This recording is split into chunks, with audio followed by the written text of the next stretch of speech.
Film शुरू होती है एवा से, जो बहुत अरसे के बाद अपने शहर वापस आई है क्योंकि उसके दो स्कूल फ्रेंड्स की आपस में एंगेजमेंट हो रही है। उसके दोस्तों में लड़की का नाम डेनिका है। इवेंट के दौरान जब वो डेनिका से नीचे खड़ी होकर बातें कर रही थी तो डेनिका का फियांसे एवा के एक्स से बात कर रहा था। एवा और उसका एक्स पहले एक दूसरे को पसंद करते थे, लेकिन किसी बात को लेकर उनका झगड़ा हो गया और वो अलग हो गई। और आज सब दोस्त इतने टाइम के बाद मिल रहे। एंगेजमेंट का फंक्शन खत्म होने के बाद चारों दोस्त साथ बैठकर बातें करते हैं। आज 4 जुलाई का दिन है और वो फैसला करते हैं कि एक पहाड़ की चोटी पर जाकर वहाँ से आतिशबाजी देखेंगे। जब वो कार में बैठने वाली होती है तो वो अपनी दूसरी फ्रेंड स्टीवी को देखते हैं। उन्होंने सोचा कि हम इतने टाइम के बाद घूमने जा रहे हैं तो क्यों ना उसे भी ले चले। पता चला कि स्टीवी एक बार में काम करती है और जब एवा उसके पास पहुंची तो वो ये कहकर इनकार कर देती है कि सॉरी, मुझे काम है तो तुम लोग चले जाओ। लेकिन स्टीवी की दोस्त कहती है कि मैं यहाँ देख लूंगी, सारा काम मैनेज कर लूंगी, अगर तुम जाना चाहती हो तो चले जाओ। वो मान गई, इसीलिए अभी लोग अपने सफर पर निकल जाते हैं। सब चट्टान की साइड पर ड्राइव करते हुए आगे बढ़ रहे, पर डेनिका का फियांसे अचानक चीख मार देता है जिससे बाकी सब बहुत डर जाते हैं। लेकिन ये सिर्फ एक मजाक था। जल्दी वो उस जगह पर पहुँचे और कार से उतर जाते हैं। डेनिका का फियांसे अजीब ही बर्ताव कर रहा था, जैसे वो आउट ऑफ कंट्रोल हो, पागल हो। अचानक उनके पास एक दूसरी कार आने लगी तब वो अपनी जगह से हटने का नाम ही नहीं ले रहा था। बाकी लोगों को उसकी इस हरकत पर गुस्सा आता है और फिर ऐन वक्त पर एवा का एक्स उसे सामने से हटा देता है। सब उसे गुस्से से देखते हैं, लेकिन दूसरी कार अपने रास्ते से हटकर बैरियर से टकरा जाती है, जिससे वो वहीं अटक गई। ये देख सब बहुत डर गए। ड्राइवर को बचाने के लिए दौड़ते हैं, जो बहुत ज्यादा जख्मी हो गया था। लेकिन कार का दरवाजा नहीं खुलता और कार आगे बढ़ती रहती है। सब उसे वापस खींचने की कोशिश करते हैं, लेकिन कुछ नहीं होता। फिर आखिरी पल में ड्राइवर डेनिका के फियांसे की शर्ट पकड़ लेता है, लेकिन उसने जल्दी से छुड़वा ली, जिससे कार पानी में गिर जाती है। एवा और स्टीवी कहते हैं कि हमें उसे बचाना चाहिए, लेकिन नीचे जाने का कोई रास्ता नहीं है। डेनिका का फियांसे पुलिस को कॉल करने जाता है। तब डेनिका कहती है कि ये सिर्फ एक एक्सीडेंट था, इतना मत सोचो। ऐसे रोड्स पर इस तरह के एक्सीडेंट्स होते रहते हैं। लेकिन एवा का एक्स कहता है कि हम यहाँ बीच में खड़े थे, हमारी गलती है। ये एक तरह से हम उसका खून ही कर रहे हैं। कुछ देर बाद डेनिका का फियांसे वापस आया, कहता है कि पुलिस आ रही है और हमें ये जगह छोड़ देनी चाहिए। एवा और स्टीवी को ये सही नहीं लगता, लेकिन डेनिका का फियांसे उन्हें मना लेता है कि वो पुलिस स्टेशन जाएंगे। एवा का एक्स कहता है कि उसे बचाना मुमकिन नहीं था, हमने कोशिश की ना, इसलिए हमें यहाँ से चले जाना चाहिए। जब पुलिस को गुजरते देखा तो वो लोग वहाँ से निकल जाते हैं। वो घर की तरफ मुड़े, जो देखकर एवा हैरान रह गई कि वो पुलिस स्टेशन नहीं जा रहे। सब घर पहुँच जाते हैं। डेनिका का फियांसे कहता है कि अब सब लोग अलग हो जाएं और इस बात को हमेशा हमेशा के लिए भूल जाएं। वो कहते हैं कि पुलिस इस मामले को देख लेगी और फिक्र करने की कोई बात नहीं। एवा को ये आइडिया पसंद नहीं आता और वो बिना कुछ कहे चली जाती है। ऐसे ही 1 साल गुजर गया। एवा फिर से अपने शहर में वापस आने लगी, डेनिका के ब्राइडल शॉवर के लिए। जी हाँ, अब उसकी शादी होने वाली है, लेकिन अपने फियांसे से नहीं बल्कि किसी और लड़के से, क्योंकि उसने उस हादसे के बाद अपने फियांसे से रिश्ता तोड़ लिया था। एवा फ्लाइट में एक लड़की से मिली जो पॉडकास्टर होती है। ये सुन करके वो भी उसी जगह पर जा रही है तो एवा उसे लिफ्ट के लिए पूछती है। एवा का एक्स गाड़ी लेकर यहाँ आया हुआ था, इसलिए दोनों लड़कियाँ गाड़ी में बैठ गयी और ये लोग वहाँ से निकल जाते हैं। डेनिका बहुत खुश हुई और एवा से काफी अच्छे से मिलती है। यहाँ स्टीवी भी आ गई, जो दोनों भी मिलती है। कुछ देर बाद डेनिका सबके साथ बैठकर उनके गिफ्ट्स को देखने लगती है। तभी एक लेटर नीचे गिरा। वो उसे खोलती है, तब अंदर एक कार्ड था जिस पर लिखा था, I know what you did last summer, यानी मैं जानता हूँ कि तुमने पिछली गर्मियों में क्या किया था। डेनिका हैरान हो गई और पूछती है कि ये किसने भेजा, लेकिन कोई भी नहीं जानता था। बाद में वो उन्हें कार्ड दिखाकर बताती है कि ये सब मेरे एक्स फियांसे का काम है, क्योंकि वो पिछले साल के हादसे से पागल हो गया था और इसीलिए हम अलग हो गए। एवा का एक्स उस हादसे के बारे में बताते हुए कहता है कि जो आदमी मरा था उसकी कोई फैमिली नहीं थी। डेनिका के एक्स के डैड जो शहर के मेयर हैं, उन्होंने उस केस को हैंडल किया था ताकि उस हादसे में उनके बेटे का नाम ना आए। थी। अब वो ग्रुप डेनिका के एक्स फियांसे की जगह पर पहुंची। वो उन्हें देखकर हैरान रह जाता है। वो जब उसे लेटर दिखाने लगी तो वो डर गया। कहता है कि मेरा इसे कोई लेना देना नहीं है। रात को डेनिका जब घर पर थी तो उसे खिड़की के बाहर किसी की मौजूदगी का एहसास होता है। जब वो देखने जाती है तो उसका फियांसे पीछे से आकर उसे पकड़ लेता है। सोचता है कि शायद डेनिका को शादी की वजह से घबराहट हो रही है, इसीलिए वो उसे रिलैक्स करता है। डेनिका नहाने जाती है जबकि बाहर उसका फियांसे ड्रिंक कर रहा था। वो बाथ टब में लेटकर मेडिटेशन करती है खुद को रिलैक्स करने के लिए, और अचानक बाहर की लाइट ऑन हो जाती है। ये देख उसका फियांसे हैरान रह गया और चेक करने बाहर गया, लेकिन लाइट फिर से बंद हो जाती है। वो बड़ी गौर से अंधेरे में देख रहा था, फिर वापस आता है, लेकिन अचानक एक तीर उसके कंधे के आर पार हो जाता है। वो गिरने वाला था, लेकिन अपने पीछे वाले पिलर को पकड़कर खड़ा रहता है। डेनिका ने म्यूजिक लगाया हुआ था, इसलिए वो कुछ नहीं सुन पाती। वो नीचे गिर गया था, लेकिन थोड़ा रेंगते हुए दोबारा खड़ा हो जाता है। तब उसे पता चला कि वहाँ तो किलर आ चुका है, जो एक दूसरा एरो शूट करता है। किलर फिर उसके पास आया और अपने बड़े से हुक से उसका खात्मा कर देता है। किलर को हम नहीं देख पाते क्योंकि उसने मास्क लगाया हुआ था। डेनिका नहाने के बाद फ्रेश फील करती है। उसने सुना कि नीचे म्यूजिक ऑन हो गया है, इसलिए वो भी नीचे जाती है और देखती है एक खौफनाक नजारा कि उसके फियांसे के गले में रॉड घुसा हुआ है और ऊपर उसके खून से लिखा था, you can't erase the past, तुम माजी को नहीं मिटा सकते, जिससे वो बहुत घबरा गई। अगली सुबह सब साथ बैठे हुए थे, समझने की कोशिश करते हैं कि क्या हो रहा है। वो एक दूसरे के दोस्तों के नाम लेते हैं जो शायद पिछले साल के हादसे के बारे में जानते हो। एवा का एक्स एवा की नई दोस्त पॉडकास्टर का जिक्र करता है, जिसने हाल ही में एक किलर के बारे में पॉडकास्ट किया हुआ था, जिसे डियाना प्ले करती है। उसमें वो 1997 के कत्लों की बात करती है, जिन सब को एक ही किलर ने हुक से मारा हुआ था। अब ये जानकर कि सब जवान लड़का और लड़की को मारने वाला एक ही किलर था, हुक वाला, वो काफी चौंक जाती हैं और डर भी गए थे। लेकिन एवा कहती है कि उस पॉडकास्टर को किलर समझना पागलपन है, क्योंकि वो अभी मुझसे मिली है। अगली सुबह एवा पॉडकास्टर से मिली और कहती है कि तुम मुझे थोड़ा अपने बारे में तो बताओ। पॉडकास्टर उसे एक काफी पुराने घर में लेकर आई और पागलों की तरह बर्ताव करते हुए बार बार 1997 के कत्लों की बात करती रहती है जो उस सीरियल किलर ने किए थे। फिर वो एवा के कान में धीरे से कहती है कि किलर ने अपने विक्टिम्स, यानी जिन्हें अब वो शिकार बनाएगा, मारेगा, उनके लिए एक नोट छोड़ा है जिस पर लिखा था, I know what you did last summer, और वो उसे दिखाती भी है। वो एवा को एक प्रोफेसर लेडी और रे नाम के आदमी के बारे में भी बताती है, जो उस टाउन की हादसे के सर्वाइवर्स थे, यानी किलर से जिंदा बचने वाले 2 लोग। वो एवा को और डराती है, कहती है कि इंतजार करो, और खुद ऊपर चली जाती है। एवा मदद के लिए कॉल करती है। जैसे जैसे इंतजार बढ़ता गया, वो अचानक से किलर को अपने सामने खड़ा पाती है। उसने सोचा कि ये पॉडकास्टर है जो मेरे साथ मजाक कर रही है, लेकिन वो तो ऊपर थी। इसका मतलब कि एवा के सामने सच में वो किलर ही था। वो उस पर हमला कर देता है। तब एवा किलर के हर अटैक से बचती रहती है। वो चाकू से किलर को ही जख्मी कर देती है। फिर वो किलर के सामने चाकू करते हुए खुद को एक रूम में लॉक कर देती है। कुछ देर बाद जब उसे एहसास हुआ कि किलर अब वहाँ पर नहीं है, तो वो बाहर आई। तभी पॉडकास्टर भी वहाँ आ जाती है, लेकिन तभी एवा के ऊपर एक बड़ा सा पिंजरा आकर गिरा, जिससे वो कैद हो गई। वो घबराते हुए पॉडकास्टर से कहती है कि जाओ और मदद लेकर आओ, तो वो वहाँ से भाग जाती है। पॉडकास्टर खुद को एक हाथ से चलने वाली लिफ्ट में पाती है, इसलिए वो उसे खींचने लगी। तब तक किलर भी यहाँ आ गया था। एवा पिंजरे की नट्स हटाने की कोशिश करती है, जबकि पॉडकास्टर ऊपर एक स्टोर रूम में पहुंची जहाँ बहुत सारे पुतले थे। किलर पीछे से आकर उसे पकड़ लेता है और जब गला घोटने की कोशिश करता है तो किसी तरह वो किलर का मास्क हटा देती है। वो जो भी था, पॉडकास्टर उसे पहचान लेती है। इतनी ही देर में स्टीवी एवा की मदद करने के लिए पहुँच गयी और जैसे ही वो लोग बाहर निकलते हैं, पॉडकास्टर की लाश ऊपर से गिरकर लटक गयी। पुलिस इस क्राइम सीन पर पहुंचकर मामले को देखती है और कहती है कि कल सुबह टाउन के एक हॉल में मीटिंग है, तो उन सब लोगों का वहाँ पर आना जरूर।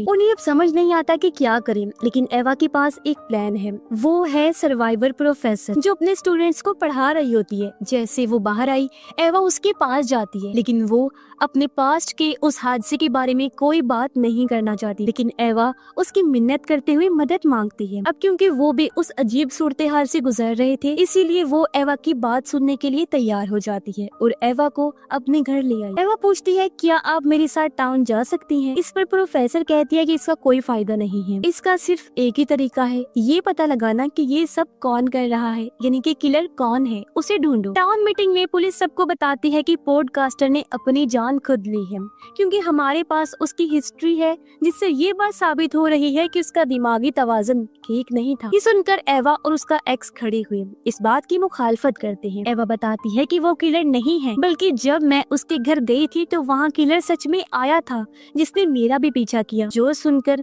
अब सब लोग हैरान रह जाते हैं, लेकिन पुलिस इस बात पर यकीन नहीं करती। उनका कहना था कि माफ करें, मगर हमें सबूत चाहिए, ऐसे हम आप लोगों की बातों पर यकीन नहीं कर सकते। इस बीच रे आता है, जो टाउन का दूसरा सर्वाइवर है, जो प्रोफेसर के साथ बचा था। वो सख्ती से कहता है कि इनकी बातों पर यकीन करना चाहिए आप लोगों को, और इस मामले को सीरियस होकर देखना चाहिए। पुलिस कहती है कि हाँ हम करेंगे, लेकिन इस तरह के मामले में हम हमेशा फादर की मदद लेते हैं, जो सामने ही बैठे हुए थे। वो खड़े हुए और सबसे कहते हैं कि जिसको भी मदद चाहिए वो मेरे घर आए। अब स्टीवी रे के पास जाती है, क्योंकि वो कभी नहीं जानती थी कि वो भी उस किलर का सर्वाइवर है। वो कहता है कि मैं इस बारे में बात करना पसंद नहीं करता। तब स्टीवी कहती है कि मैं अपने दोस्तों के साथ कुछ सवाल पूछने आई हूँ। यहाँ पता चलता है कि रे पहले प्रोफेसर का हस्बैंड था। उसे ये बात पसंद नहीं आती कि मेरी एक्स वाइफ उस प्रोफेसर ने इन लोगों से कहा है कि वो किलर को ढूंढे। डेनिका का एक्स फियांसे कहता है कि मुझे सिर्फ एक ही हल नजर आ रहा है, और वो है इस टाउन से भाग जाना। लेकिन रे, जिसे इस बात का तजुर्बा था, कहता है कि ये अच्छा आइडिया साबित नहीं होगा। इस बीच वो पुलिस रिपोर्ट को देखते हैं, जिसके मुताबिक मरने वाला आदमी शराब पीकर गाड़ी चला रहा था, और वो गाड़ी भी चोरी की। रे कहता है कि हमें पता करना होगा कि वो कार किसके नाम की थी, इसीलिए वो टाउन की उस कार सर्विस में जाते हैं जहाँ पर गाड़ियाँ किराए पर दी जाती थी। वहाँ के आदमी से कहते हैं कि क्या हमें पुरानी गाड़ी के बारे में इंफॉर्मेशन मिल सकती है, हमारे पास लाइसेंस, नंबर प्लेट कुछ भी नहीं है। एवा यहाँ एक ड्रामा करती है कि वो मेरा भाई था जो उस कार एक्सीडेंट में मारा गया था, इसीलिए वो आदमी उन्हें इंफॉर्मेशन दे देता है। ये फैसला करता है कि मिली हुई इंफॉर्मेशन की मदद से हम कार को ढूंढेंगे। डेनिका और उसका एक्स फियांसे कब्रिस्तान गई ताकि वो मरने वाले आदमी की कब्र पर जा सके। उन्होंने देखा कि उसकी कब्र पर ताज़ा फूल पड़े हुए हैं। कब्रिस्तान का केयर टेकर जब वहाँ पर आया तो उन्होंने पूछा, क्या तुम जानते हो कि ये फूल किसने रखे? वो कहता है कि नहीं, मैं नहीं जानता। तो वो दोनों उसे सीसीटीवी फुटेज दिखाने के लिए रिक्वेस्ट करते हैं, और वो मान गया। वो जाता है चेक करने, और जैसे ही वो पता लगाने वाला होता है, किलर पीछे से आकर उसका गला काट देता है। अब उन्हें शाम हो गई थी और आदमी अभी तक वापस नहीं आया था, इसीलिए उसका एक्स फियांसे चेक करने गया, जबकि डेनिका वहीं रुककर इंतजार करती है। और जैसे ही वो पीछे मुड़ी, अचानक से उसके सामने किलर आ जाता है। वो बहुत घबरा गई, भागती है और एक स्टोरेज में छुप जाती है। उसे वहाँ एक टेलीफोन मिला, और जब वो कॉल करने की कोशिश करती है तब किलर वहाँ आ जाता है। वो स्टेज के नीचे छुप गई और किलर उसके ऊपर से चल रहा होता है। जल्दी किलर को उसके बारे में पता चल गया और वो अटैक कर देता है। वो उसे खींचकर बाहर लाया और नीचे फेंक देता है। उसे मारने ही वाला था कि तभी उसका फियांसे आ गया। किलर को साइड में गिराकर उसे बचा लेता है। किलर वहाँ से भाग गया और वो डेनिका को संभालता है। अब प्रोफेसर जो अपने घर पर थी, अचानक उसके दरवाजे पर कोई आया, जो और कोई नहीं बल्कि रे है। वो उसे अंदर आने देती है। उसने कहा कि मैं सिर्फ इसलिए आया हूँ क्योंकि मुझे इस बात से मायूसी हो रही है कि तुमने एवा से किलर को ढूंढने के लिए कहा है, हालांकि तुम जानती हो कि वो सबकी मौत की वजह बन सकता है। उधर सारे दोस्त एक साथ थे, जहाँ डेनिका भी अब ठीक हो रही। इस बीच एवा की एक्स को अजीब महसूस हुआ, इसीलिए वो अपना मूड ठीक करने के लिए अपनी गाड़ी के पास आ जाता है। लेकिन जब वो वापस आया तो पाता है कि दरवाजा लॉक्ड है। वो खिड़की की तरफ जाने लगा, लेकिन तभी पीछे से किलर आकर रस्सी से उसका गला घोंटने लगता है, जिससे उसका दम घुट गया, गले की हड्डी टूट गई और उसकी वहीं पर मौत हो जाती है। एवा पर्दा हटाती है और देखती है कि उसकी कार वहाँ से जा रही है।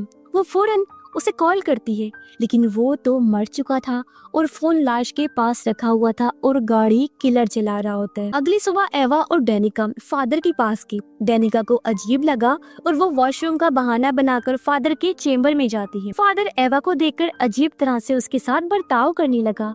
उधर एक किताब में डेनिका फादर की तस्वीर मरने वाले इंसान के साथ देख लेती है। इसी बीच एक औरत आई किताब लेने, इसलिए वो किताब लेने चला जाता है। उसे आता देख डेनिका अलमारी में छुप जाती है। फादर को यहाँ कुछ अजीब लगा, लेकिन डेनिका की किस्मत अच्छी थी कि वो बस किताब लेकर चला गया। दोनों उसी शाम पुलिस स्टेशन पहुँचते हैं सब बताने के लिए, लेकिन पुलिस उनकी बात का यकीन नहीं करती। उन्हें लगता है कि ये फादर पर इल्जाम लगा रहे हैं और पुलिस ऑफिसर उठकर बाहर चला गया, उन्हें इंतजार करने का बोलता है। उधर डेनिका का फियांसे सोना में होता है, यानी वहाँ वाले आरामदेह कमरे में, जहाँ वो अपने सामने एक अजनबी को देखता है। फिर जैसे ही थोड़ा सुकून लेने के लिए उसने आंखें बंद की और फिर दोबारा देखा तो वहाँ पर कोई भी नहीं था। वो उठा, चेक करने के लिए आगे बढ़ा, जहाँ दरवाजे पर लिखा था यू आर नेक्स्ट, यानी कि अगले तुम हो। एवा बैठ कर तंग आ गई थी और जैसे वो बाहर निकलने वाली होती है उसे एहसास हुआ कि हम दोनों यहाँ पुलिस स्टेशन में लॉक्ड हो चुके हैं।